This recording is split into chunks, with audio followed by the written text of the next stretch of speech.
when you think of one of the most hardest games for the NES. Because poor literacy is cool.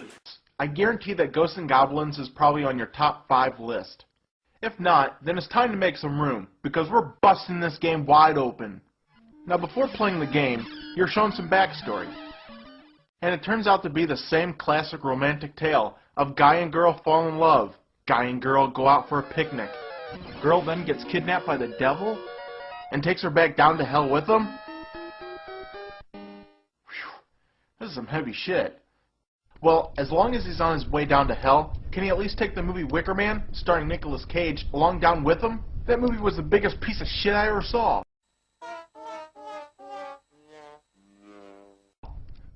Now once the game begins, you take control of the main character, which is named Arthur.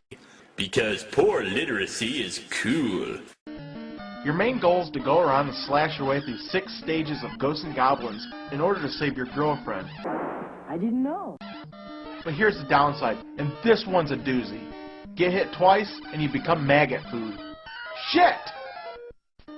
Now, avoiding to get hit twice shouldn't be too much of a problem, but it is.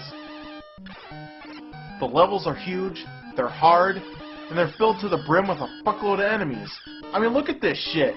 You aren't even given enough room to breathe. Now, the first time you get hit, your armor will fall apart, leaving you to defend yourself in your tidy whities. Your only chance now is to hope that these demons will take one look at you and double over from laughter. But I assure you this game is no laughing matter. In fact, it's quite the opposite. But my main beef is this fucking suit of armor. Armor made out of metal should be durable enough for any battle. And for one hit by a demon to totally destroy it is complete utter bullshit. Now each time you start a new life, the screen will side-scroll past every level that lies ahead, as if to mock you. Face it, Arthur. You'll never get this far.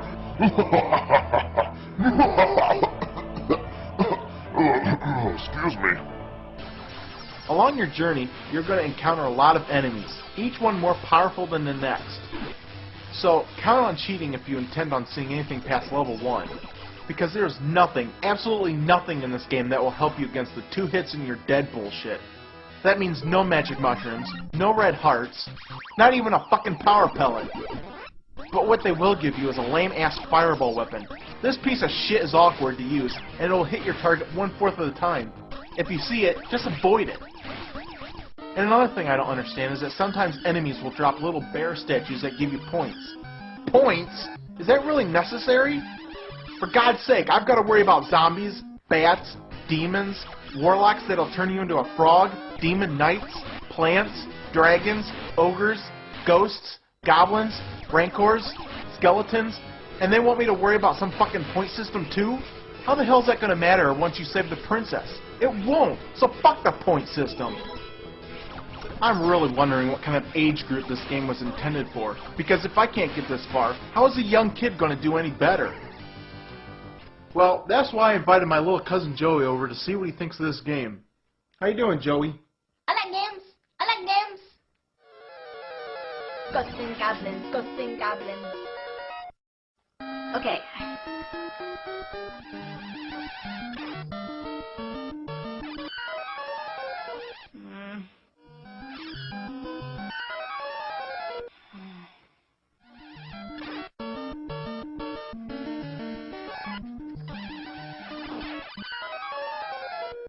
I don't like this game. This game sucks.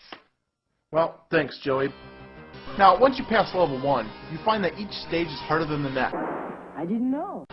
If you can believe that. And one annoying thing is these annoying floating eyeball platforms. Because poor literacy is cool.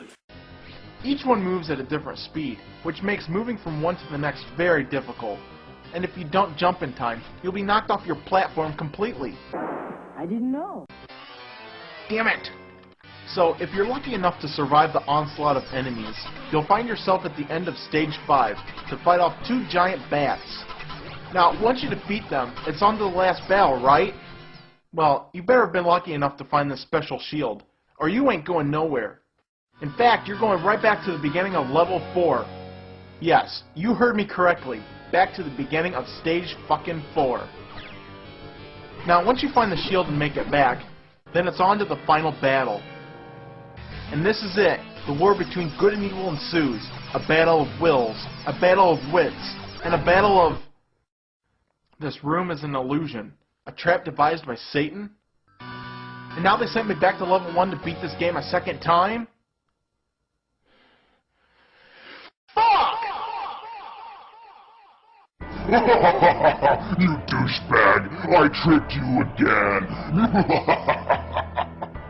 The most asinine thing about this game is to truly beat it, you have to go through and beat it a second time.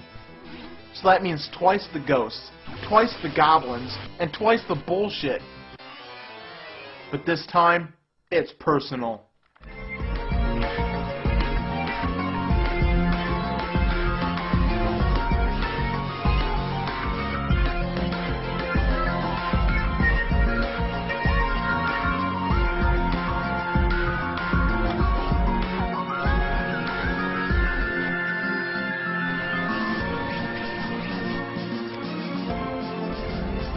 At last, the final stage, and it's time to take Satan down once and for all.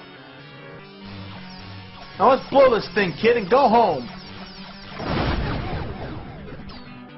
So after defeating the game twice, we finally reach the end.